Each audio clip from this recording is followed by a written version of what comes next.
because this time I'm not an idiot, and well, I lied. I did have it wrong. So this is what happens. Everybody's like, you need an IT department, and no, we don't need an IT department. We just need me to not be a moron.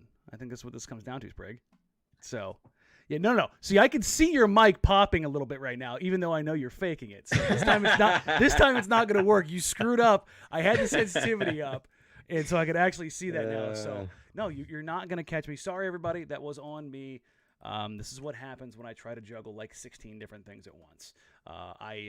Hilariously, I said I was working out, and as I was working out, I had the audio from the TNT pregame coming out of my desktop, and I had to route the audio through, and I realized that I didn't reset it back. So this is why I need to absolutely unequivocally get to the studio so that none of this stuff gets touched when I set it all up. So you were preferring the TNT broadcast of the top 75 players of all time, but we're not really sure if it's all the previous 50 plus a new 25. Actually, 26. Wait a minute. It ended up being 76 or 75. Who's not going to make it, but who did make it? Like, can I just say this? Just release the list on Twitter. Have an hour segment on Inside the NBA. Talk about it and move on. This whole like weird, slow unrolling and veiling of this stuff is... They normally get it right. They normally awful. get it right, but they got it wrong awful. this time. It's just trash. Absolute trash. Yeah, I was a little disappointed in how they put it all together and how they rolled it out. But that's kind of is what it is. Thank you, everybody. Let's try this again. Thank you, everybody, for coming in. This is Jacked Ramsays Live Show. This is the actual edition and not the Danny's an idiot version, where he fails to get things technically right. It's early season for the Portland Trail Blazers. It's also early season for me as I hopefully navigate the seas of technical issues for the next couple, let's say 2 weeks. The goal is to be in the studio in the next 2 weeks. So, hooray. That's good news. Hey, yeah, it's simple things. Big news. We aren't typically going to, I don't think, have like breaking news when we come on and do the show. Sprague, Damian Lillard's a top 75 player of all time. Yeah, I don't know if that's breaking news. Did you think he was going to be on it? Like unequivocally, he's there? Yeah. Really? Yeah. What made you say that? I've watched him play basketball for 10 years. Okay, let me go ahead and roll this back. Okay. Is he better than Dwight Howard at his peak? This may be two different conversations, but at his position, yeah. Oh, well, sure. Yeah, I think Dwight Howard would make a terrible point guard. Hey, look, I think the big thing's tough because I'm not saying like Dwight's unequivocally a Hall of Famer, but think of how many like this league kind of was started and created off the backs of bigs, man. Like bigs have been dominating this league forever, and I'm not maybe and he dominated would make my in list. a 3-point era too, though. That's kind of the thing. Yeah, I would say he kind of like crept out of the prime right as the 3-point era got going. He was there at the start of the infancy of it. I'm just saying, this is like, what was his last truly like, holy crap, Dwight year for you? You know what? Let's just pull it up. Because I think I'll say this about him. I know he's a bit of a goon. He's a goon and he's not well liked. That plays a factor in this. But see, either of those things really bother me. Like the goon stuff can be a little childish, but I think he's been a good role player. No, he has. He figured. It took him a while to figure it out, but he has. Right. So his last 3 All-Star campaigns. So 11, 12, 12, 13, 13, 14. 21, 15. Oh, insane. 2 assists, 1.5 steals, 2 How many blocks? 2 blocks. 2 blocks. The next year, 17, 13, 1.5, 1.1, 2.4, and then 18, 12, 2, 1, and 2. And keep in mind, 3 straight Defensive Player of the Year awards.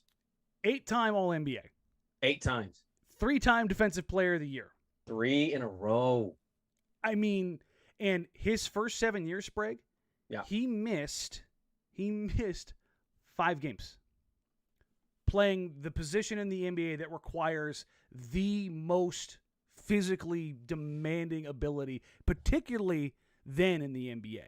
It is, Danny, it's one of the worst opinions I've ever had.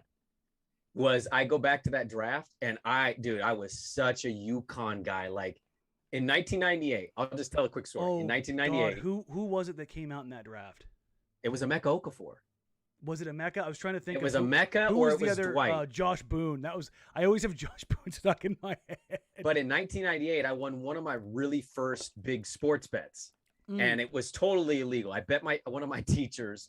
I bet one of them $30 on Duke, UConn, and I hated Duke. I didn't even care. I hated Duke so much at that age that I just wanted anything and everything to root against him even more. So I bet $30. And I ended up winning the bet because UConn won the title with Khalid El-Amin and Rip Hamilton. And so I was always a UConn guy. And I remember that draft. I remember them talking about Dwight Howard, high school kid out of Atlanta. And I'm like, Emeka Okafor, defensive player of the year in college basketball, won a championship. Like, I that's one of the worst opinions I've ever had. I was like, the Magic made a mistake. They should have taken Okafor. And oh my God. Emeka ended up being redeeming himself and being he was okay. He wasn't solid a top 2 contributor. Pick. Yeah. Yeah, he wasn't a top 2 pick, but he was okay. He had a good career. It was a lengthy career. The list of guys left off, and I've already seen that. I think ESPN did it. They had Dwight, Kyrie, T-Mac, and Vince. Kyrie's not there. Kyrie's not there. Kyrie's. No, come on. I would take Anthony Davis over Kyrie. Like, if you're talking about number 2 options, because as good as Kyrie is offensively, AD is so much better defensively. And you don't have to deal with the nonsense of Kyrie. Let's be real. The nonsense of Kyrie plays a part in this, which, let's be honest, that also tracks with why Andre Iguodala had Kyrie as a top 20 player all time, because Andre has a lot of nonsense too. So... Hey, I'll say this about him. He's well respected with the players. Like, I don't know about the vac stuff, but playing like on the court, he gets that respect. Yeah, no, he's a Hoopers hooper, and I hate saying that, but it's a Hoopers hooper. Oh yeah, no, it's the Hoopers versus basketball players thing, and they don't put me in a box kind of deal that happens so often. Yeah, and that whole argument just it's in. What, because you didn't play high-level basketball in the top 1% of the world, your opinion and your point of view of basketball is invalid? Is that your problem? Ding, ding, ding, ding, ding, ding, ding, ding, ding. Yeah. So how's Michael Jordan done as an executive? Yeah, exactly. So how's John Elway with finding a quarterback? It's like, yeah, I mean, look, I'll say this. I think there's a difference, though. Like, if I sat down with LeBron James and we talked basketball for 30 minutes, you would probably watch the video and he would probably be talking for 25 because I would just be in awe of like the knowledge. Yeah, like basketball savant. Yes, a basketball savant. If we ran an NBA team, I don't know if LeBron would be better than me at making a roster. Those are different. Well, we're looking at his roster. He's basically built in Los Angeles, and now I'll say this. I got an opinion for you real quick. Go. Oh, is that what we're here for? Okay, go on. I do think LeBron gets chastised a little too much for roster stuff, and has mainly for almost a decade, because I find it odd. Like, we bash the roster he wants. Like in Cleveland, we did this, right? Like I heard podcasts with national hosts saying, you don't win a championship with J.R. Smith. Yeah. And I find it funny that that's the opinion. But then when he wins a title, the general manager of the Cavs, quote unquote, who was ridiculed, nobody talks about that credit. Like, how many championships does Daryl Morey won? Yeah, it's because he's been able to make the big deals. And right. We'll talk about that a little bit here in a second. I think that's a good topic too. But my point is not to say that LeBron James is a better general manager. I get like there's nuance to the GM job that LeBron doesn't deal with. But I just find it interesting that we ridicule the rosters that he makes. And it's like, he only went to 10 straight finals and won 4 trophies and like is maybe the best player of all time. I think he kind of knows what he wants around him. Sure. The only pushback I'd say is getting a somewhat washed Russell Westbrook. Yeah. I mean, I'm not saying every move was a home run move. The Cavs roster that went to the finals, I mean, he basically revamped the whole roster at the deadline. Before him and around him. Yeah. Right. D Wade, Isaiah Thomas, like these dudes weren't with that team after like, a couple months. Yeah. It was Derrick Rose. They were like, nah, this isn't going to work, guys. We need to. Right. Going to have to ask you to leave. As far as as far as overall guys, the lists, I should say, as far as who made the Hall of Fame and designing who goes where, I do have a legit issue with Dwight Howard not making it. I think it's kind of inexcusable because I think he's closer to the top 50 than he is in the top 75. Really? He was Sprague. He was good, but look, your numbers, you read me, as impressive as they are. I mean, there's a lot of centers with those kind of numbers. Those centers weren't, MVP candidates for 5 straight years. Dwight could have won an MVP for 5 straight years, and there wouldn't have been an argument. That's the thing. Really? Yeah. I'm not saying he should have won 5. I'm saying he could have won an MVP award in any of those 5 years, and you could have been like, yeah, no, I get it. He led the league in effective field goal percentage, rebounding, blocks. He was like 6th in scoring. He's playing every game, and he's playing 37 minutes a night. And Orlando, largely in his prime, like Orlando was largely a contender. I don't know how serious people took him as a championship winning team, but they were legit. The season. Yeah, you went into the season going, listen, if the Orlando Magic are in the finals, will you be surprised? No. Right. You wouldn't be stunned. No. Yeah. Like it's a vast difference from where we are right now with the Trailblazers of what happened, Sprague? We get a Braves dinger? Who run Homer Freddie Freeman, baby? First inning. Let's go. The only time I care about baseball. Hey, listen, playoff baseball is allowed. For everybody who's just now getting in, sorry I had to restart the show, mostly because I'm an idiot. Welcome into the Jacked Ramsays Live Show. This is the extended live version that we do at least once a week. Pre- and post-game shows, we try to keep to about a half hour because, in the evening, Sprague has to go to bed by real quick because he's got to be up at 4:30 in the morning to do the whole radio thing. And to be honest, as somebody who did the post-game show for 4 year, waiting 45 minutes to do a post-game show is not fun. So we like to get out. Look, look, we're two people who support one another professionally. You don't listen to every radio show, and I didn't watch every postgame. That's okay, because my time slot's super early. I get it. And then like 45 minutes after the game, it's like, I was always like, could you just do the 15-minute postgame show and then move on? Yeah. Like, Trust me, we wanted that. We didn't need that extra If there was one thing about moving out here to Newburgh towards the end of last season, coming on 45 minutes after an overtime game. Bro, those drives must have sucked. Doing an hour-long show and then driving from Northwest almost 2 Portland. hours round trip for a 45-minute hour show. Like, that's crazy. And let's not forget, I to watch the game, I had to leave early to get there to watch the game because I couldn't just go there because we have to watch the game together to build the show. And it's like a 7-hour deal. In retrospect, COVID has created this new world of working, right? Yeah. You guys had a studio, and I think studios are great. But if I would have given you guys the choice to do a show like this instead of go in every post game, would you guys have taken that, or do you think the show but the benefits vibe, more in person? It I can tell you unequivocally it benefits more in person because when we first came back off COVID, Joe and I were in different rooms live. Now we watched the game in the bullpen. You know how that office was set up. We were just on separate sides of the room, COVID protocols, masked up, all that kind of stuff because everybody was very worried and we didn't have the vaccine yet. Right. So we watched it on separate sides of the room, but we're kind of, like you and Dirt do. You toss things back and forth. This is what we're going to do. This is how we're going to go here. We were supposed to do separate studios too, and we did it for a day, and then we're like, nah, I'm not doing this no more. It's a really, this is a lot of inside baseball stuff, but. Oh, shoot, my battery's going to die. Oh, my God. Tell the story, though. I think listeners are interested. Yeah, no, it's, we were in, I should say we. I was in the outdoor GPS studio, and Joe was in the radio studio at the time, I believe. And all I'm doing is kind of like what I'm doing right now. I was in a room by myself, and there's just a tiny camera.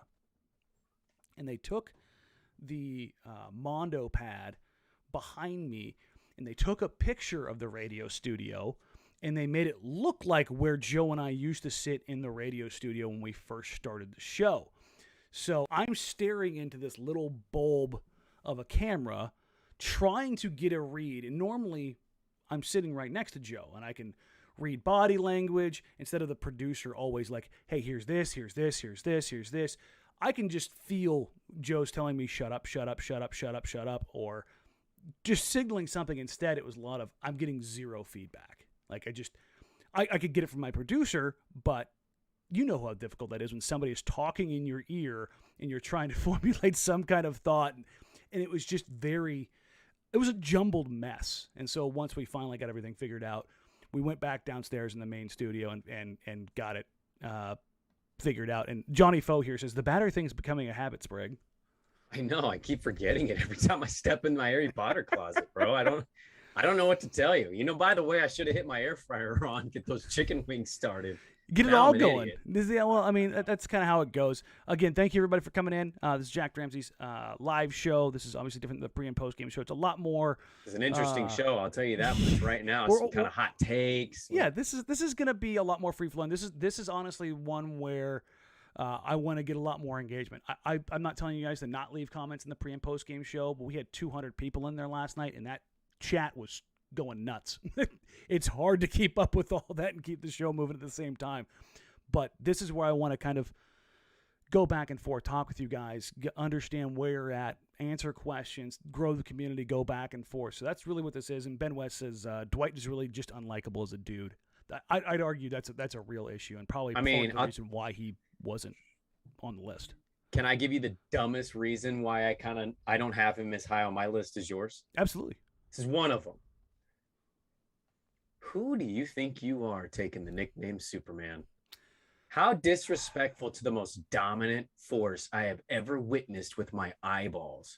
A dude so large, referees didn't know whether to blow the whistle, call a medic, and do it in Orlando too. And you did it in Orlando. Yeah.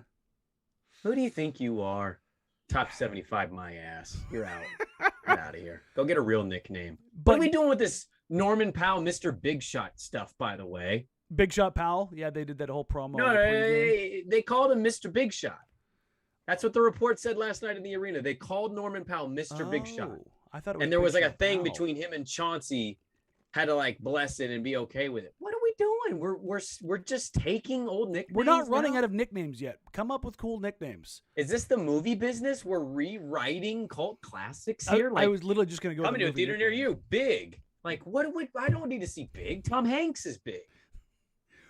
I was literally just going to go with the nickname there. I was like, are we going to is somebody else because we have a reboot of The Matrix? Are we going to have like somebody else is going to come out there and be like, is Evan Mobley the Matrix reboot? Is that what his nickname's going to be? We're just going to call him Reboot. Okay, so Shaq, this clearly is not something you have thought of and does not bother you the way it clearly bothers No, me, right? it bothers me, but like that's like on the list of things that bother me about Dwight Howard, this is not that high. Well, I mean, he was so good at basketball. It's hard to really have a list that long as a player, so you kind of grab things outside of the player.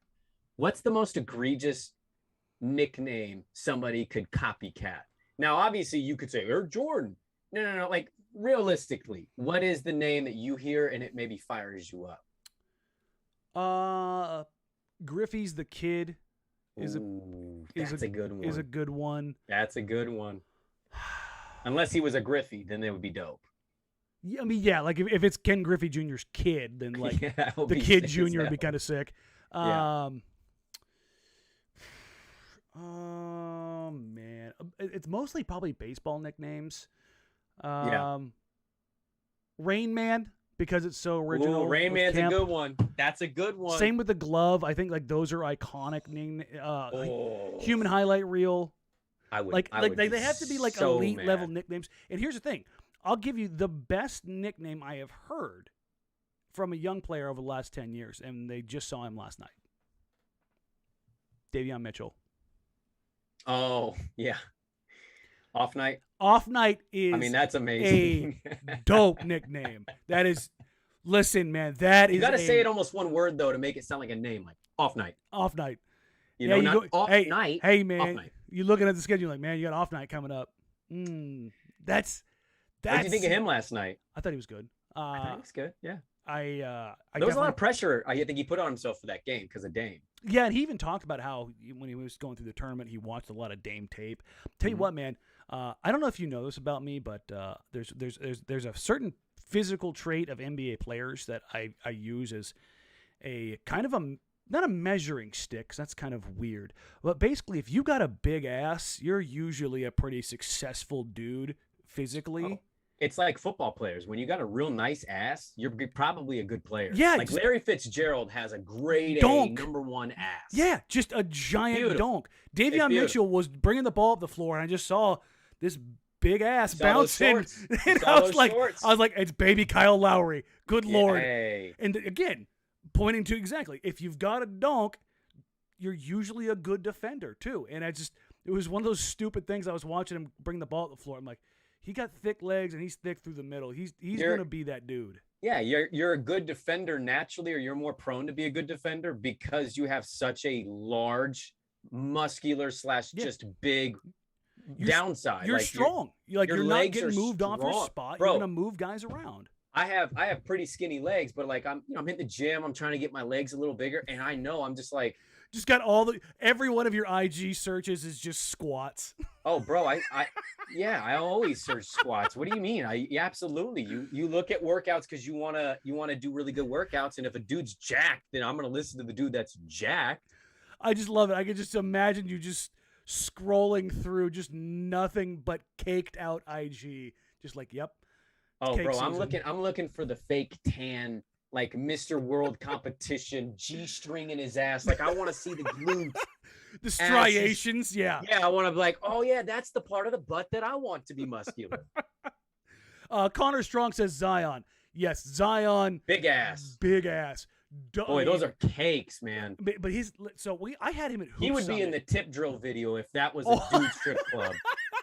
100%, sure, man. 100%. So I had him at Hoop Summit. Was it 4 years ago now? He didn't play. He was casted up, but in Nike camp, you know how it is. Nike guys still show up. But I remember I had never seen him in person, and I'm like, this is an 18-year-old kid. Bleep out of here. Like right. I think they had him listed at like 215, and at the time I was like about 255, and I'm like, 215? You mean 315? He ain't 215. I know what 215 looks like. But his legs were, just tree trunks. And I'm like, this kid is a monster. Can we talk about 2 things with him? Yeah. Well, 3 things. The first thing I want to say, because he's getting bashed. There's a picture that's going around with him playing video games. And it's not a good look. Commercial, yeah. He looks like he's put on Zion McFarland. Yeah. He looks like Booger Williamson. Like that is legitimately becoming real. That man cannot bick his head. If he bicks his head, he is in trouble. He's over. He was really effing good when he played. And I think people tend to forget that because we're in an age where we're crushing and insulting people all the time. He was really efficient. Now, that's the first thing. The second thing, when do we see him? Because I'm not sure we see him till March. I knew that injury was so much worse than you don't have that injury and you come back by the regular season if you announce it 3 weeks prior. There was no chance that was going to happen. It happened months before. Like they had the surgery it happened early this summer. Yeah. It clearly happened and nobody said anything, which is really weird. And 3, he's going to be the first guy to not sign the extension because I think he's going to New York. I think it's a done deal. I can see that world happening. I just don't know. Did you see his face when he talked about MSG? It's like, I would have been so insulted as a Pelicans fan by Well, that. I mean, I don't think Pelicans fans can be insulted anymore. I don't think they exist. Yeah, I mean, Chris Paul, Anthony Davis, and now Zion. Like I think it's kind of like written in stone. It's unfortunate, and it's probably why that team's going to get packed up. They should be in Seattle. That team's, if there's any team that's going to get moved, it's that team. It's just absolutely that team. I hated when Memphis was listed as that. Memphis, team. no, because they've been close. Oh, I know, but they ride. That community rides for that team. It does. Yeah, I know, but there was some real rumbles with that team for a while, and I was like, no, man. No, that's what I'm saying. They should. City. Yeah, they should not come out of it because they ride for that team. But again, I guess we kind of roll this back to the Blazers. Connor Strong says Norm Morocco coming off the bench by December. I don't think you're going to see starting lineup changes, particularly to a guy who just got $90 million. But let's kind of reframe where we sit right now as far as game one's in the books. It is what it is. Dame couldn't hit the broadside of a barn from outside the paint. The Blazers absolutely mauled Sacramento in the paint last night. That's one thing we really didn't talk about in the postgame show. They dominated them in the paint. They absolutely murdered them. But Sacramento, to their credit, they attempted one less shot in total. They had 6 more 3-point attempts, and that's kind of the difference. And honestly, a lot of the Blazers 3-point attempts were kind of rushed threes in the final couple minutes. They were lagging behind pretty significantly. Threes. Yeah. So Chauncey definitely did say that they're going to take a few less threes.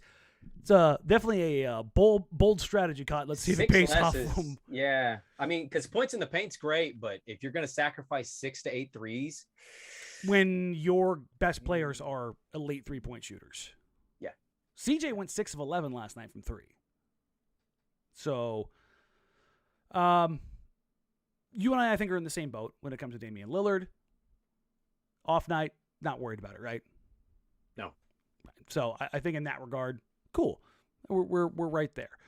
Now, CJ, if I had to give you a buy or sell, so to speak, would you buy CJ McCollum being the production guy that we saw last night? Do you think he can be? Obviously, he had that stretch, the first 12 games last season, where he was 27, 5, and 4. Can he be 25, 5, and 5? Do you think he can be that guy for the season? I'll sell, and I'll say he comes close, but no, because I do think largely what I saw last night in a lot of offensive possessions, this is a team that's going to take turns. I think Norm's going to have nights where he's just hitting, and I think Dame and CJ are going to recognize that. I think Dame is not going to be 0 for 9 and what was it, 8 for 24? 8 for 24 from the field. 8 for 24 from the field. Like, Dame's not going to have those nights, so he'll cook. Like, it doesn't mean CJ's not effective. It just, I think to get to where he was prior to the injury last year or exceed it, I just can't see that because they're so perimeter oriented. They have 3 dudes who want to go get some. You have Nurkic, Ant when he comes in. Like, I just think a lot of variations of lineups and rotations is what's ultimately going to kind of keep statistically below that.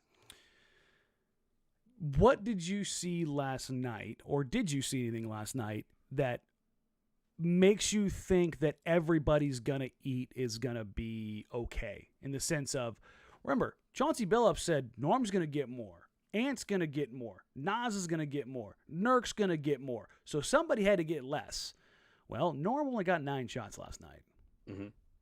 So when you're looking at this thing, is the shot distribution, not even shot distribution, the ball distribution last night closer or farther away from what you think it ends up being for the majority of the season?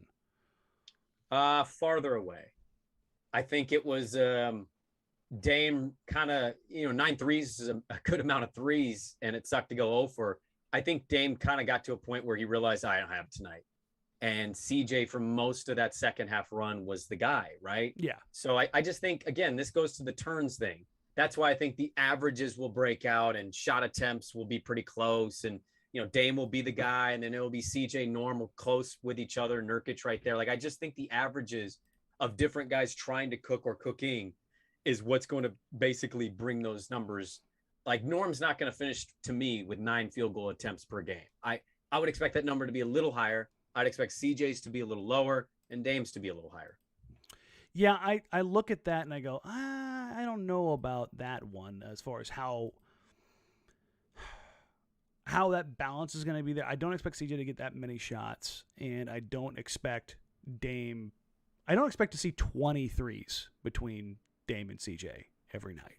That's probably a little high. 17, 16, I think is probably fair.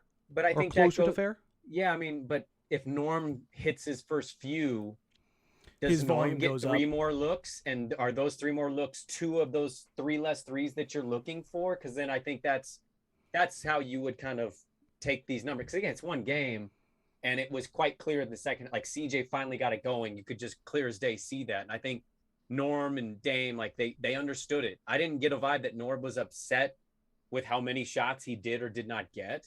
I just got the sense of a dude that couldn't hit either, and he was doing all he can. He was busting his ass. It didn't necessarily equate to the most success every time, but he was out there. Wouldn't look like he was trying to quit or anything. I'm wondering if Norm's going to play on Saturday. Why? He was gimpy a couple different times. Oh yeah, he was hobbled early in that game, but then he was all the way at the end. He was, but remember, he came into this with that hip. And we never really got a ton of clearance on it. And the way he was hobbled, it didn't look like it was ankle. It looked like it was his hip.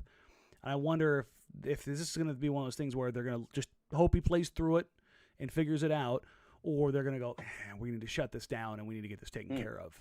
So I don't think it's a massive thing, but I think it's definitely something to keep your eye on at this point. Well, it sucks. Yes. You just signed the dude. We've talked somewhat about injuries and how your bigs kind of are prone to miss a decent amount of games. Like, the last thing I want to see is Norm has to sit for 2 weeks, or, you know what I mean? Like, not to say that's going to happen. I just don't want to see these guys 1-2 games in start dropping like that. No, 100%. I want to do something, and I've wanted to do this for a while. I kind of want to get both our grades, but also a kind of a community grade going. I've seen something similar to this on Rip City Reddit, and I've tried to figure out a way to kind of incorporate the same kind of idea, but just kind of tweak it a little bit. Give it a nice shout out, though. That's nice. No. I'm a big FIFA guy as far as, like, playing on Xbox and you get your player ratings and grades. Salvatore Costello, Norm said he was 100% today. Yeah, I'm sure he did. Like, I also saw him dragging his leg behind him. So I think he's one of those. I didn't think about that last night. That wasn't a takeaway for me. I knew he had gotten hobbled, but then he played at the end. So I think he's a bit like Wes Matthews, where you have to pull his corpse off the floor. He's a gamer. I just kind of look at that and go, yeah, no, that track. Greg Mox, as Norm said today, his hip feels great. It's not an issue. Again, I think it's more of a gamer than anything else. I bet you if he hits the ground like he did one more time, we're gonna see this pop up. I mean, it's just kind of the nature of the beast. Why are you throwing this out there? I'm just saying. Listen, man, I've covered this team from mojo here, man. I loved it last year when they're like, oh yeah, no, the mask is just a precaution for Robert Covington, and Nurk gets up there at the podium and goes, oh yeah, no, Cubs got a fractured eye socket, a collapsed orbital bone, and I mean, it should be noted, not to. I don't even want to bring this up. I don't know why we're talking about this. You're bringing my mood down by talking about Norm being out already, and Phoenix is a big game Saturday that I'm excited for. And you're out here just peeing in my Cheerios. Well, then that's what I do. Let's be honest. That's what I do. Why would you do that? Why do you need to do that? So let's kind of adjust this. And I want to kind of keep this running tally going. But I was going to say the Blazers have been very vague and awful with announcing and disclosing injuries. And that's why there's no refuting that. And that's why anytime any of the players are like, oh no, I'm good to go, I'm like, I don't believe you. Because I have seen players on this team say I'm good to go, and I have gotten a text message within an hour saying, I'm going to be on a minute restriction. So I'm just. That's very reporter of you to be texting the players. Yeah, well, it's reporter Danny. Reporter Danny, I'm telling you, he's a real pull the hat down just a little bit. Yeah, reporter Danny's not allowed in the locker room. So. Well, that's a Neil problem. Yeah, well, credentialed, but not in the locker room. That's how it goes. Glorified ticket, I believe, is how you describe it. Yes, glorified media ticket. They don't even get a meal anymore. Yeah, you do. Come on. We'll see. But I want you to give me a very specific grade, 0 to 10 with decimals, so you have some wiggle room. Okay. And I just want you to rapid fire. I'm just going to go through the guys who played last night. Okay. Dame. 6.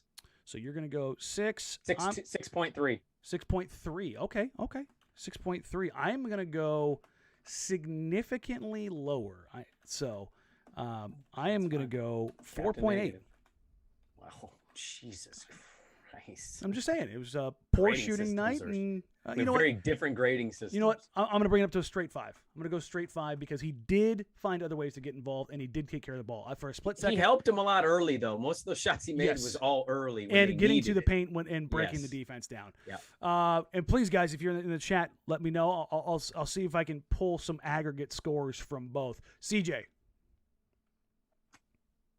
7.8. 7.8. Okay, so I'm actually going to go 8.2. I'm gonna go over the top of you on this one. I thought a 35-5 game while shooting the lights out. One of CJ's better all-around games. Norm. 5.7. 5.7. I'm going to go under you here on this one. I like this. We're disagreeing. This one I am going to give the 4.8 because I thought Norm tried to do some stuff, but maybe was a little out of sorts. We got a 6, we got a 5, we got a 9, we got a 7. CJ getting a 9 there. I like it. Cove. Ooh, Cove. I thought Cove had a rough night. Yeah, I'm trying to decide how low I want to go. I'm going to go a 2.6. Woo-hoo-hoo-hoo. That's a spicy meatball. I didn't feel like I just looked out there and I saw him, but I'm like, I don't feel like he's out there. So I'm going to go a whole point over. I'm going to go 3.6. I definitely had a rough night for Cove. And here's the thing. I maybe would go a little bit higher, but I don't know how much of what we saw from him last night was his fault. So we saw both. I'm wondering if that's the new role. That's what I'm worried about. It's Gov's fault. It's Gov's fault.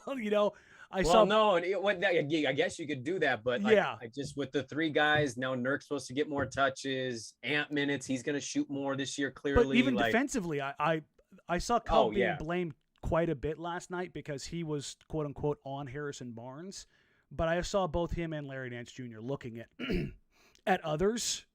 Name them that didn't make rotations. Name them. Damon CJ. Thank you. Let's just be honest. If I want to put a side bet down on Larry Nance Jr. choke slamming CJ through a table before the All-Star break, I think the odds have got to be like -300. No way.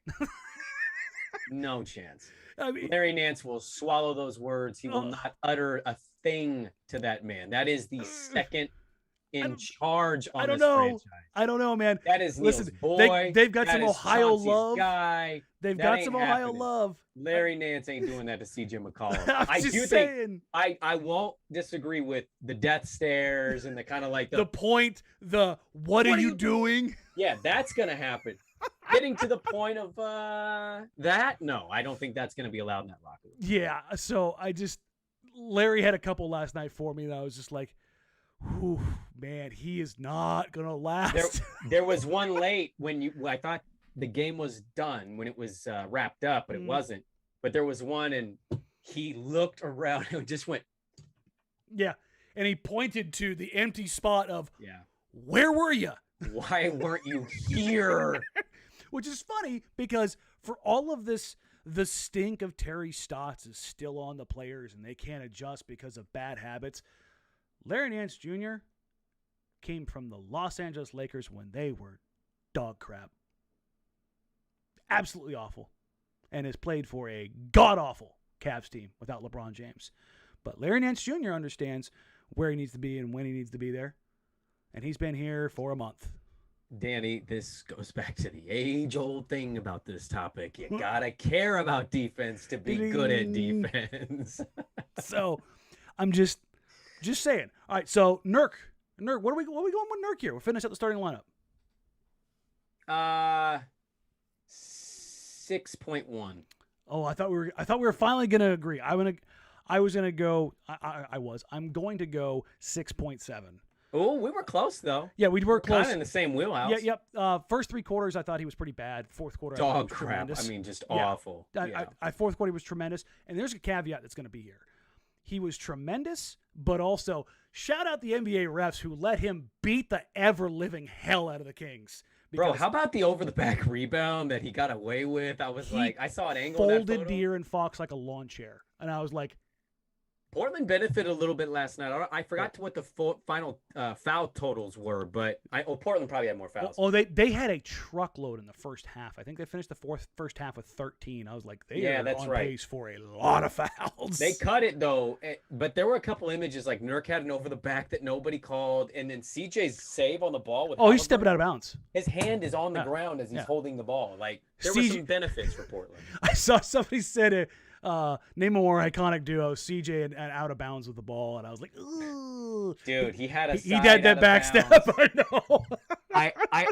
I tried not to tweet too much, but like I almost tweeted, did we not learn from Denver here, Christian? He did the backstep, and I went, oh no, God.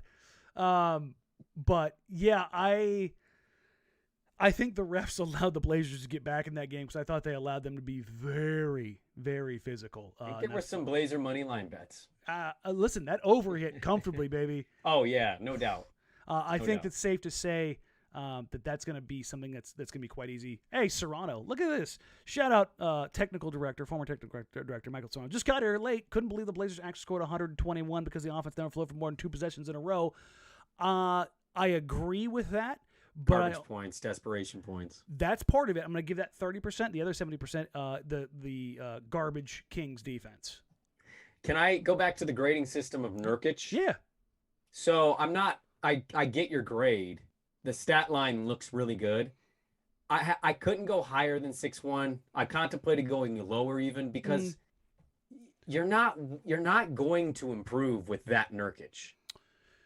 No, but he's going to feel good about it because that box score line looks pretty, baby. Whatever, but like you have to be impactful in one of the first 3 quarters. You can't just go out of it, bad fouls, sloppy turnovers, missed layups.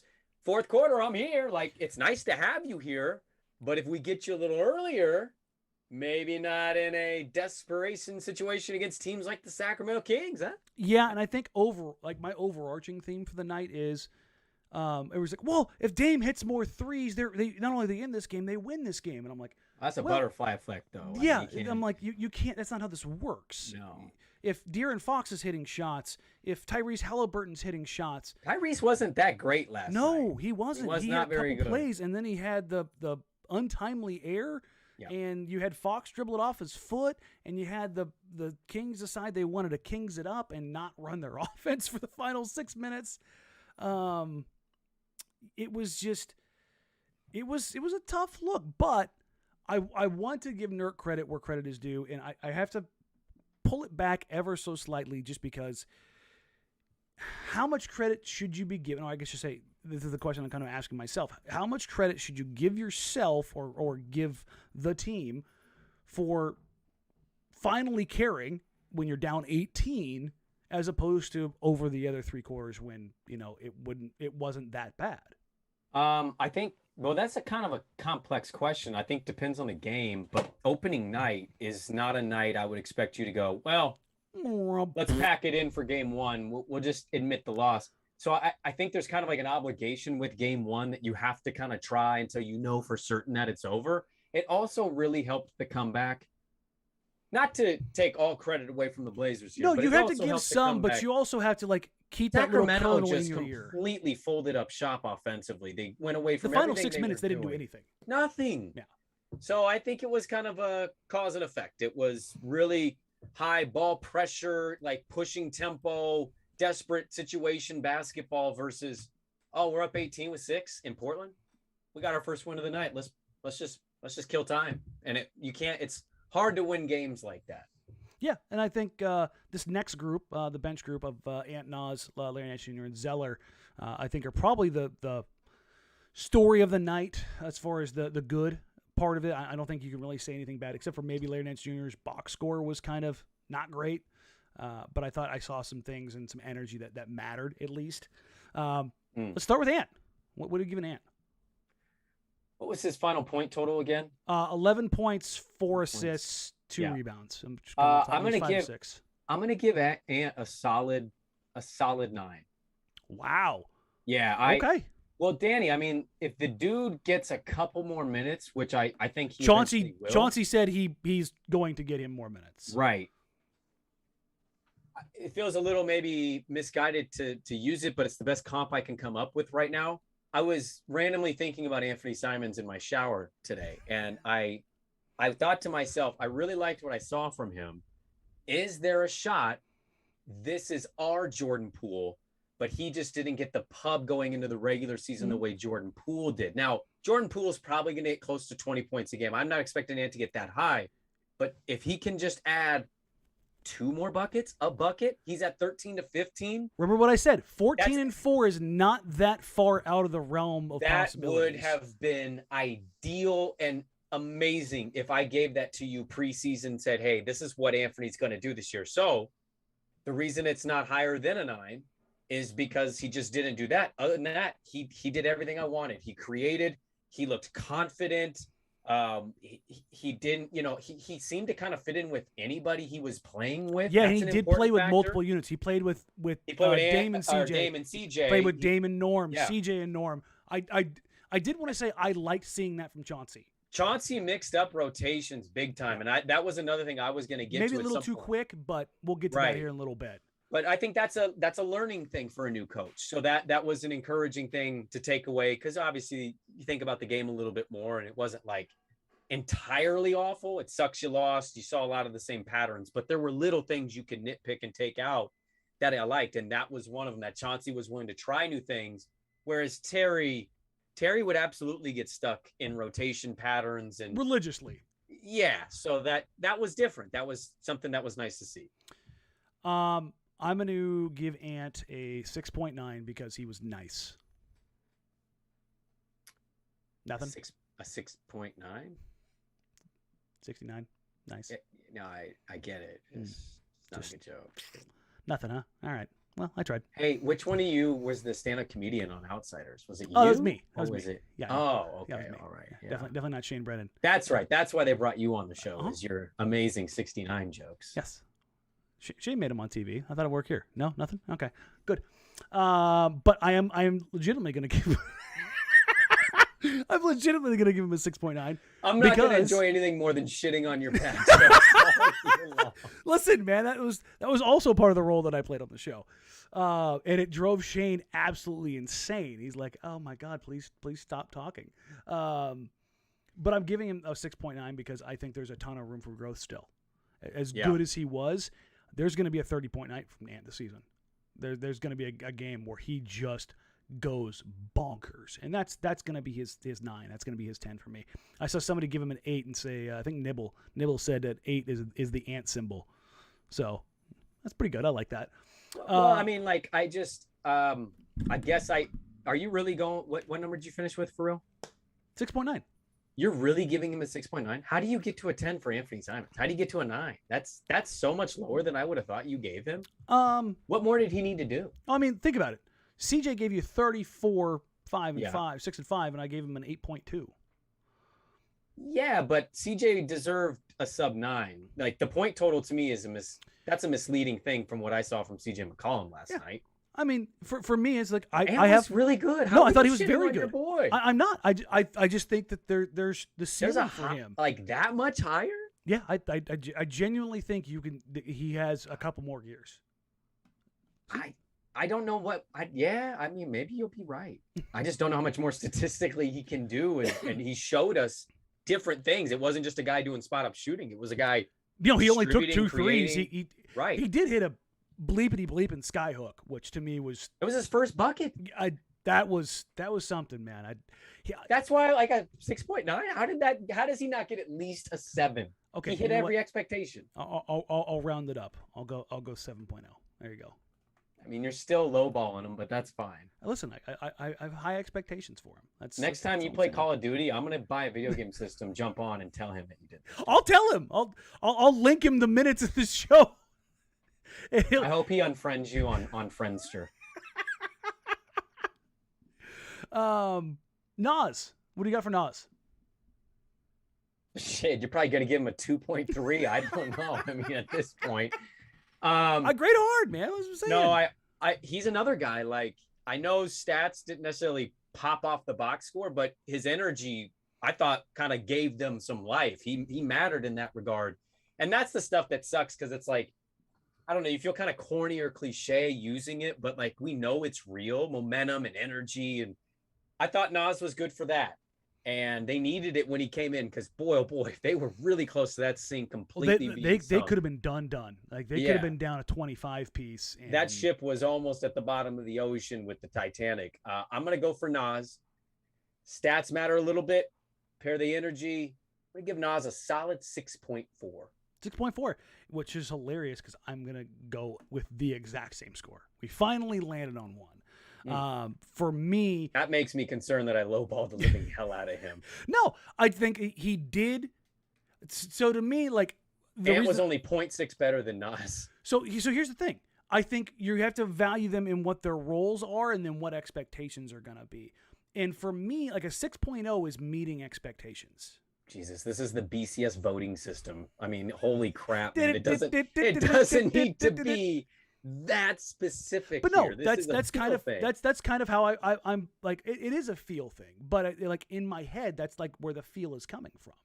So it needs to come from right here. When right you here, watch basketball, it's it needs to come from your Jacked Ramsays. You're thinking with your Jacked Ramsays, man. You're not logic. Who has time for logic in sports? This is what I go, man. But yeah, no, for me, and we're getting somebody had a 4 for Nas, a 6.1. So we're 4. Listen, man, what is the grading system here? I'm so biased. biased. I think all my picks are perfect. I'm like, all you guys are idiots. No, this is like I think this is what like kind of drives discussion of like how you're evaluating things and what matters. And I think that's a big part of this. And Nas's box score stuff, I don't think is going to matter nearly as much as like what we saw last night. Oh, well, I'll disagree with you there. I think it's going to improve if he plays with that energy. It'll just happen every naturally. Single game. Yeah. But that's I mean, it's a slight pushback, but it's, we're basically agreeing to that, right? It's plays that energy. He's going to get a bucket more probably a game. How did you like what they kind of cast him to do last night? To be the energy guy, to take primary defensive assignments? I have one of the dumber tweets. I got a million dumb tweets out there on all of mine are dumb. Twitter so machine. Okay. No, but like I got some really egregious ones. Like I got really hyped into the hero moment at Bubble Ball, and I'm like, hey, this could be Devin Booker 2.0, baby. Like, oh baby. Hey, you get spicy a little bit. Okay. That bubble weather was really wearing on my head. I said a couple years ago, he got some minutes with Stotts. It was one of the few times. Mm-hmm. And he was kind of doing the same thing. And I tweeted something to the effect of, they may have found their Draymond Green. Mm-hmm. A guy, a do-it-all guy that's willing to get in the dirt, maybe not get rewarded with statistics, but he might end up also being a dog, right? Like if he gets into a confrontation, I wouldn't be surprised. He kind of strikes me as like playing with a chip guy. So it's maybe a dumb tweet because Draymond is so freaking good for what he does. Mm-hmm. But I think it's that. I think his role, I viewed his role when Stotts was here. I kind of view it the same with everybody else that's around him. He's not going to be a primary scorer. He's not your primary ball handler, but he's a guy that has really good athleticism and length, and he gives a damn, which means he's going to be better on defense than probably half your roster. Yeah, that and so I think that's his roster, his role, I should say, last night was basically what I've been hoping and thinking he was going to be. So I think that obviously we talked about in the postgame show, the play that stood out was the dribble drive from the left corner.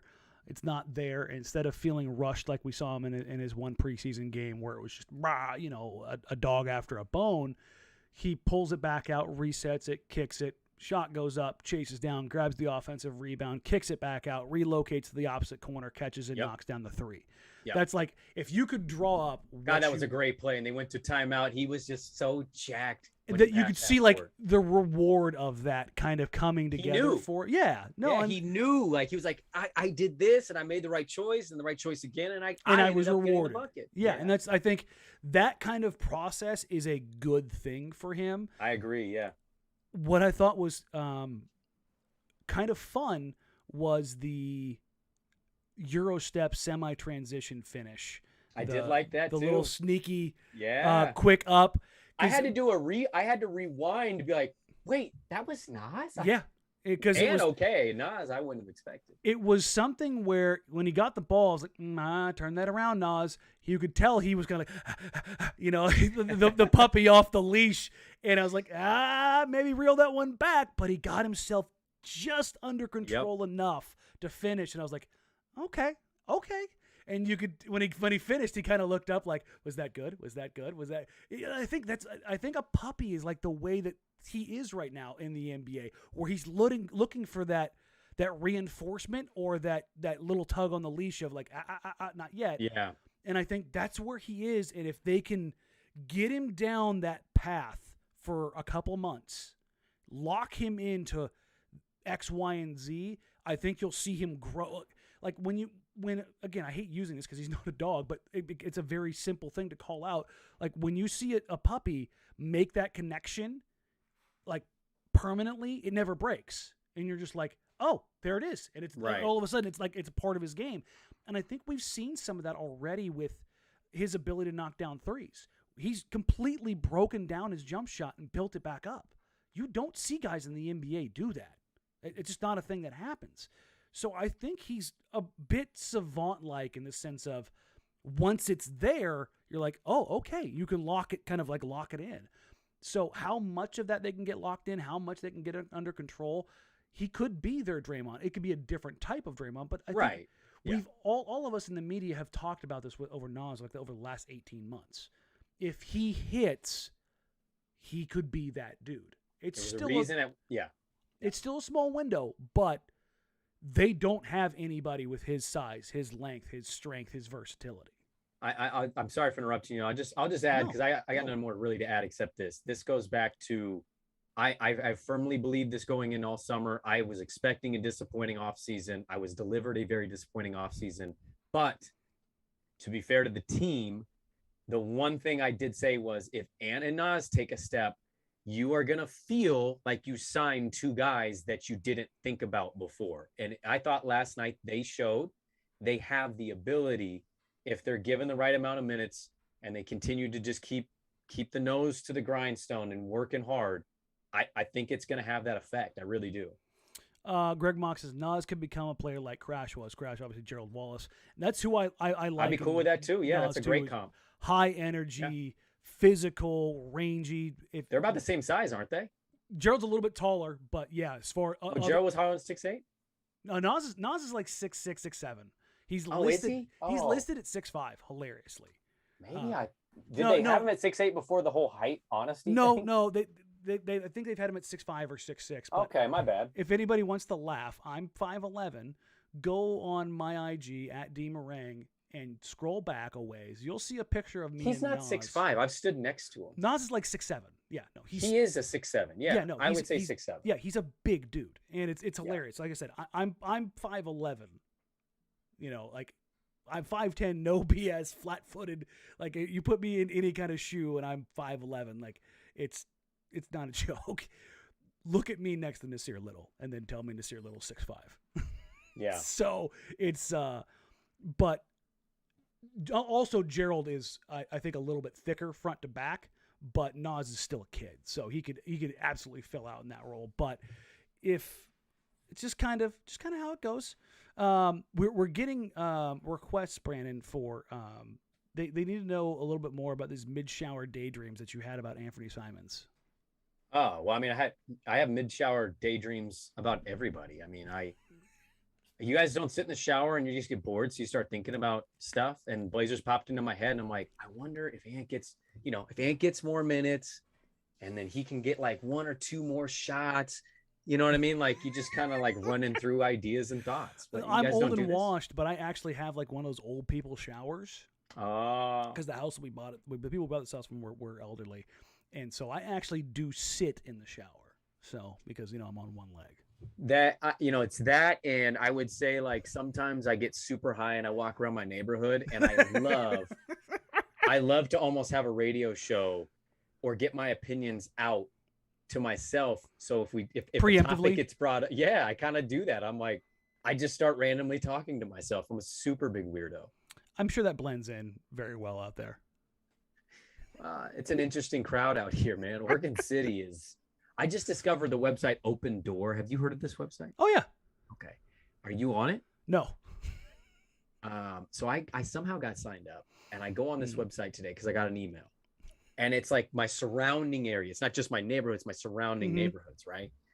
Boy, oh boy, I got some nut jobs that live in this area. The things that they're worried about or that they complain about, I'm like, why is this an issue? Why do you care this much? Are you really living with that kind of fear? It's like psychotic conspiracy type stuff, man. Oh, yeah. Like, these people live right down the street from me. What's the other one? I think it's called like Neighborhood or something like that. My sister who lives out here with like literally a couple blocks away from me was like, oh, you can see this to see what's going on in the neighborhood. And yeah, it's just same situation. It's very interesting. It's a lot of tinfoil hats being tightened up. These people need to get off Facebook, bro. It's not good for their health. Speaking of tinfoil hats, Larry Nance Jr. In theory should be very impactful. I liked the idea of him. 3. 3. I'm going 2.6. Yeah, I felt like I gave him too high. You know what? 3. 3. Okay, I can go with it. I'll keep it at a 3. I think what we saw last night was you saw the mental part of the game of him trying to defer way too damn much instead of dictating. Like I like him going, no, dude, you're not supposed to be there. You're supposed to be here. But also like kind of grab him by the scruff of the neck and drag him over there kind of deal. Like be forceful. I do think it's interesting because not that it's apples to apples here, but I think there's an element where he's going to eventually get there. I'm just not expecting it. And, you know, the whole, like, he's a good defender because he cares and he made an impact when he played in 30 games for Cleveland.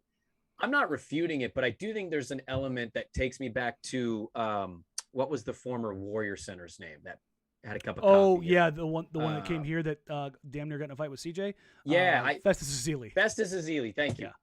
I think there's an element here where you do have to carefully insert yourself to earn kind of that.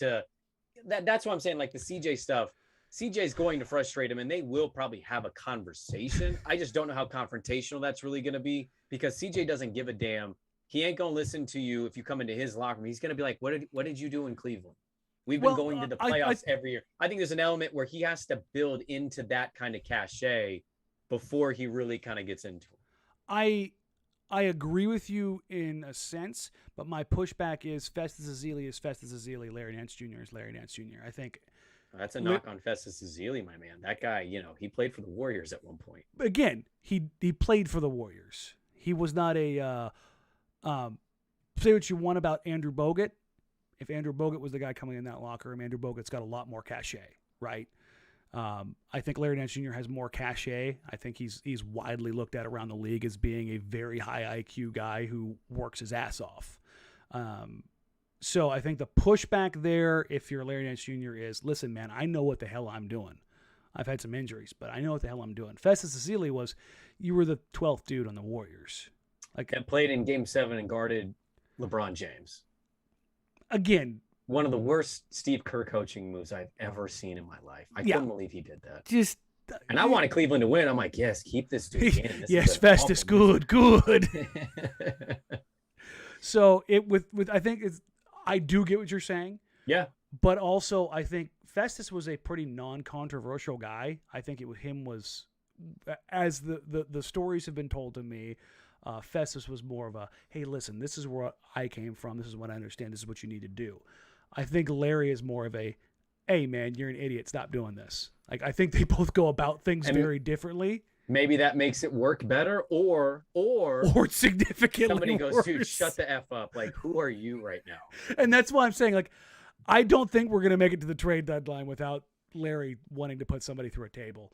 And I don't think that's inherently a bad thing. I have wanted this team to have a dude who has that attitude and has that mentality for a long time. Like Joel Prisbilla backhanding somebody on this team would surprise me in the least amount. Like just right. It's just shut up, kind of a deal. We're gonna get to the last guy that we got on the floor, and he didn't get on the floor last, but last guy in the grading here, Cody Zeller.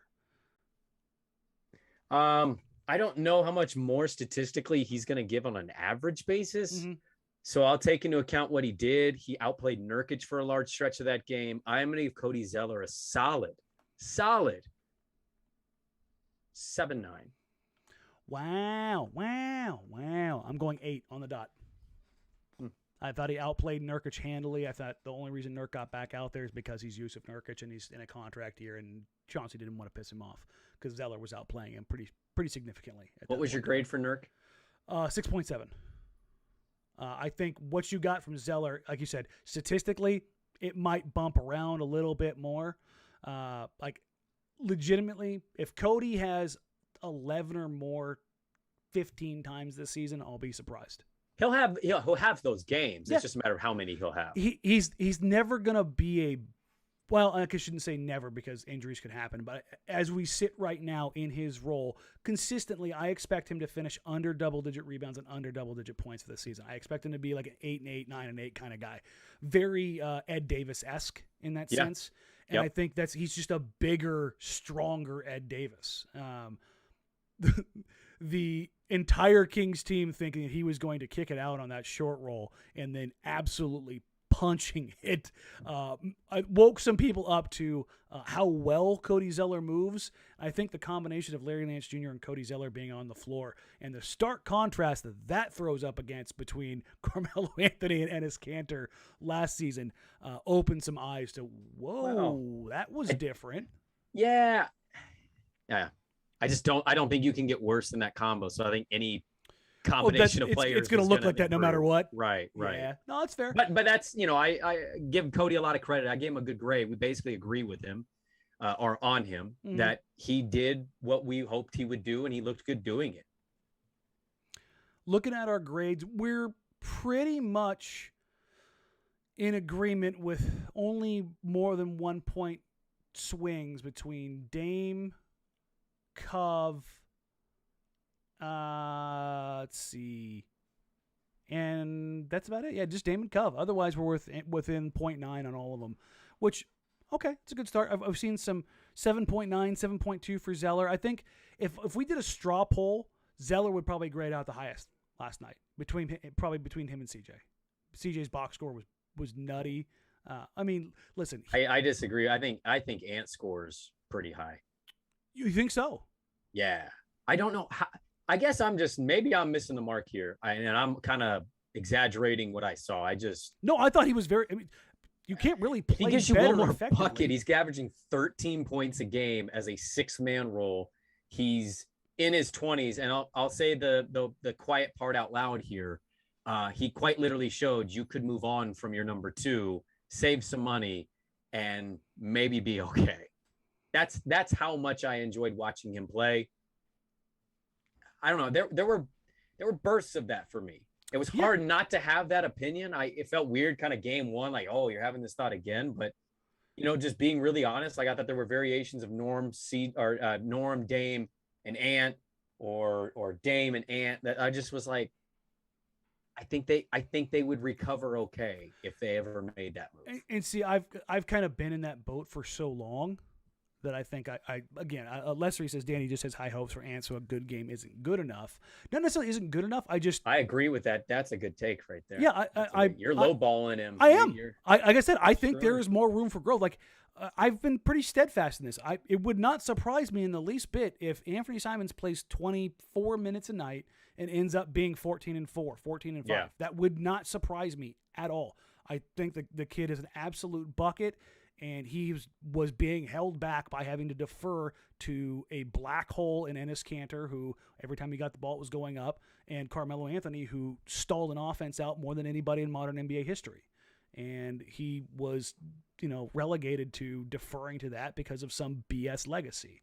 And I thought that was bringing Carmelo Anthony back last year was a massive detriment to both Simons and Nassir Little's growth. It wasn't the roster. Stop blaming the roster. It was all Terry. You know what? We got to talk about this. Terry Stotts. I don't know. I'm getting that picture. I'm getting that picture on a T-shirt. Are you?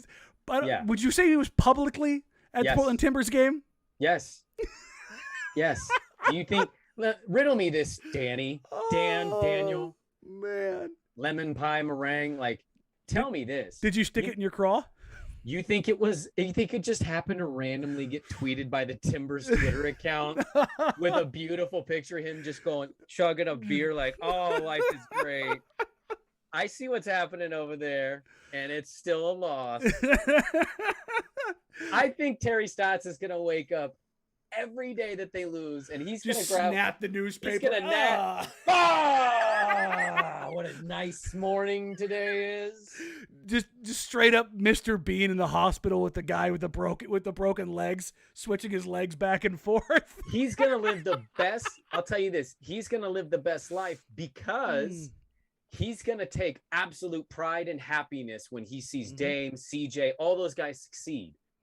He's going to get to revel in the losing part of the team aspect to that. And by the way, he's getting paid. He's getting paid. He probably was going to be the Pacers coach. It didn't work out. So he said, I'll just get drunk, watch soccer, and hang out in Central Oregon and Portland. Don't get it twisted, guys. More teams wanted Terry, but Terry was going to be a finalist in Indiana, which he has ties to. Yeah. Just because he didn't go back and coach the Orlando He was an Magic. assistant in Indiana. Yeah, and he's spent some time out there. Otherwise, Terry would have taken that job, and I'm a little surprised that he didn't go back and work with Carlisle again, just because they're homies. So I'd take a year. Good for him. Like if I could take a sabbatical and make $10 million a year and make 10 mil or just be financially okay, who wouldn't want to do that? Honestly, like I hate when people are like, I grind, I work 80-hour weeks. I'm like, yeah, but you'd rather not work 80-hour weeks. Like people are like, oh, so you don't just do Blazers stuff? You have another job? I'm like, uh-huh. I'm to the point when people go, hey, are you doing your dream job? And I go, no, my dream job's to not work. Like that would be my dream job, would be thinking of what I want to do every day. Do I want to go golf? Do I want to just watch movies? I don't know. Watch movies while I golf? I don't know. Just kind of see what this goes. Connor Strong, where does Snell fall upon his return? Do you think Snell I don't want to see him play. Slides in above Nas? No, I don't want to. I do not want to see Tony Snell play. Please make Tony Snell either wear the uniform with the warm-up on all game or put him in a nice suit. I don't think you need to suit him. Maybe I'm just saying I don't care if you do one or the other. I don't want to see him play. Okay, that's fair. We need to get Nas developed. Yes, zero disagreement. Play the young guys. If they have a 3-game bad stretch, whatever. It's gonna happen. Play them. Just give them the minutes. We need to know what we have. We don't know what's gonna happen this summer.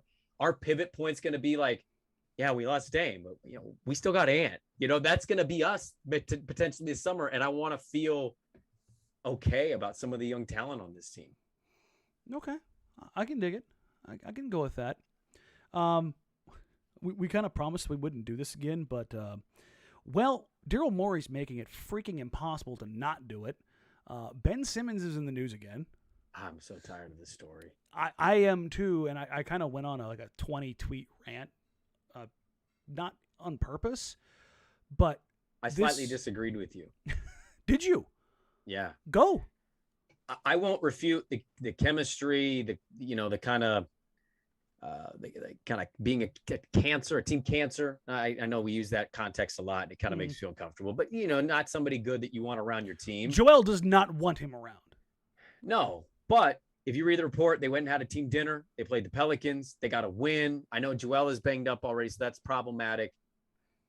I understand the logic in trading him and just saying, dude, it's the asset's over. Like, take the L, get a role guy, figure out another deal you can get. Maybe there's something out there with a Matisse or Maxey or whatever.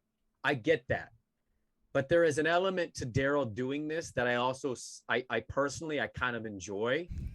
And there was a sick part of me that really loved that he dropped we could be here 4 years from now. That was so dumb. It was absolutely stupid. He railroaded his own leverage. It's already been railroaded. Yeah. But Danny, just hear me out here. The pettiness of it all? The James Harden thing last year, the Kyrie stuff, and now Ben Simmons. I love player empowerment. I am pro player. I'm okay with them getting a huge slice of that pie. Without them, this league, we don't give a crap about this league. That being said, those 3 guys specifically, and I could even take Kyrie out of this because it's a different topic in a way. James and Ben, you're crossing lines that should never be going that far. You are railroading a franchise after they're paying you that money, and you're screwing over your own fans out of what? Ego, pride. Like, there's a variety of reasons for it. I think it's a bad look. I do. I think there's a difference between wanting out, negotiating, setting up. Like, I think there's a way to do it without making it like this. And that there's a part of me that likes that Daryl response of, all right, then sit for 4 years. What does it matter for me? My pushback on this is the idiots with the 76ers force this. If they don't get up there in that press conference and just throw him to the wolves, why would you say that championship over and thing over again? Man, Doc's smarter than that. He knows. Joel, he's a bit of an idiot with this stuff. He likes to troll. His name is Troel. That's what he does. But at this level, you can't do that. Yeah. And if you're Ben Simmons, put yourself in that situation, even all the other stuff behind the scenes, because if people, you and I have talked about this, if people actually knew what went on behind the scenes in the NBA, a lot less players would be liked.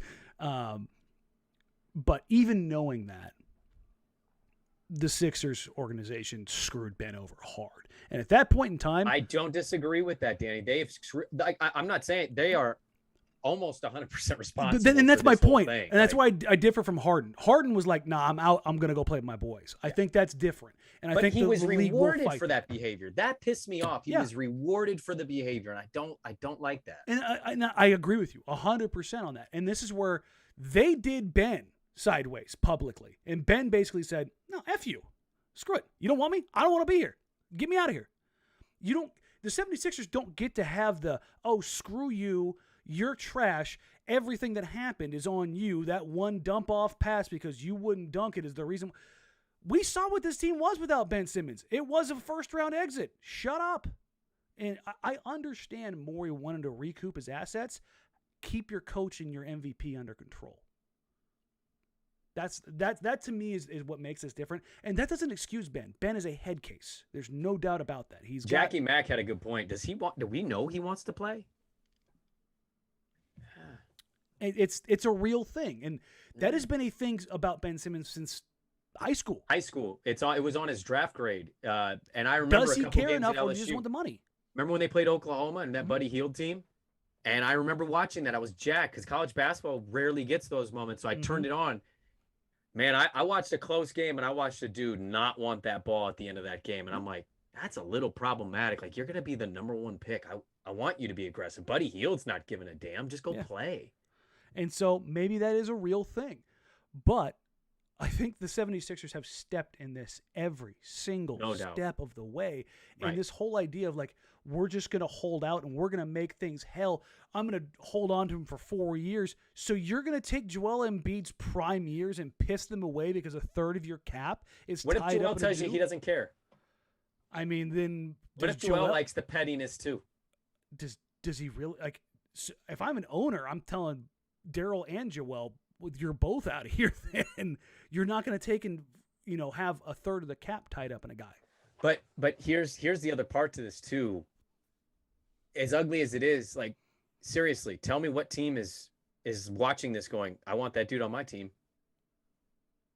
Like this is the thing. Daryl put himself in this. There's most of this blame is on them. I'm agreeing with your point. I was just sharing a petty part of my brain. Oh, listen, I'm Team Petty. Listen, I am 100% on board. But who's that team? I hope it's here. I hope it's Portland. Come on. Come on. We're being serious. We both know that ain't happening. Sacramento. So who is it? Sacramento would take that chance. I don't know about that. You want this dude around Halliburton and Fox? I'm just saying they love dysfunction. I'm just saying. I don't know. I don't know if I'm buying Sacramento. If it's not the Kings, then there's man. Not the Pacers anymore. Hield and Halliburton for Simmons. No. I'm saying if you're the Sixers. Oh my God! If I was the Sixers, I would have to make a bathroom break before I answer that phone call and tell you yes. Are you kidding me? That would make me ecstatic. I know it's maybe Rob in Philadelphia. Listen, I know it's insane. Or Sacramento. But CJ straight up for Simmons is probably happening. Oh no, I'm saying value wise is probably the best that it gets. If it exceeds that, I will be surprised. I wouldn't blame somebody for going, Portland's getting screwed. Like I don't blame people for that opinion. I don't know if I agree with it, but I wouldn't blame people for that opinion at this point based on how he has acted. Yeah. Greg Mockberg is a good point. Houston would take that chance, or the Spurs. I think they're both rebuilding, and I both think wouldn't they do have done that already? No, because they don't have any pressure or any timeline. The Spurs, what assets do the Spurs have that makes Philly get excited about that? I think you're looking at a combination of like Keldon Johnson and Derek White or something. They've got some good players that I think would plug in, but It's a tough thing with this trade, man. Morey's effed. I don't know how he gets out. Yeah, that's the thing is I don't think what I said on Twitter was he's a distressed asset, and you don't get you don't recoup value on distressed assets unless either the asset or an outside force allows it, and that outside force has told you to get bent. So, like, okay, I'll put you this: if you buy or sell, Ben Simmons plays another game in Philadelphia in a 76ers uniform. So, it's a damn near non-zero chance, right? Like, if it is, it's going to be some stupid, like, the only way that's wrong is if it's like he actually suits up and he's mopey on the bench and Doc puts him in for literally a minute, doesn't try, gets taken out. Like, that wouldn't be the most surprising thing, but that's the only way my answer is wrong. I have heard a few people say that. I've heard Philly fans, put him on the floor. He won't try. He'll do what he did in the drill. He'll say no. What if you put him out there and you get him hurt? Oh, you have to try to get hurt. Well, I literally think he would Ole defense. He'd pass the ball back. As the guy sitting here with a torn knee and a partially torn Achilles, both from one from walking, the other one from slipping in the shower. Just saying in general, like. But I mean, he's 6'10" and a pro athlete. You're a washed 30-year-old white guy. I'm sorry, they're not the same. They're not the same. How dare you? Think Harden with Wall, like that kind of effort. Yeah. Remember when that happened? That was fun. That was fun. Yeah. Speaking of fun, we're gonna wrap it up here. Thank you guys so much for being involved, getting questions in, hanging out. We will have the pre- and post-game show for the Phoenix Suns on Saturday. I've got Gerald from Phoenix PHNX. If you guys know, I've had Adam Mares on the show on Blazers Edge a couple times.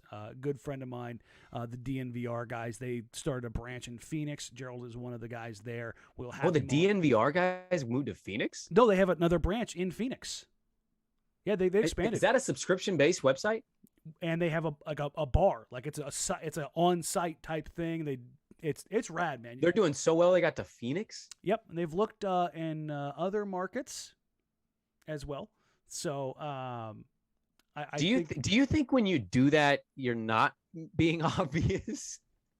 I'm just saying. And they might have looked in other markets. Hey, so, I'm just saying. It's one of those things. Brandon Dunbar says, "See you at Arby's next Tuesday, Sprague." Arby's.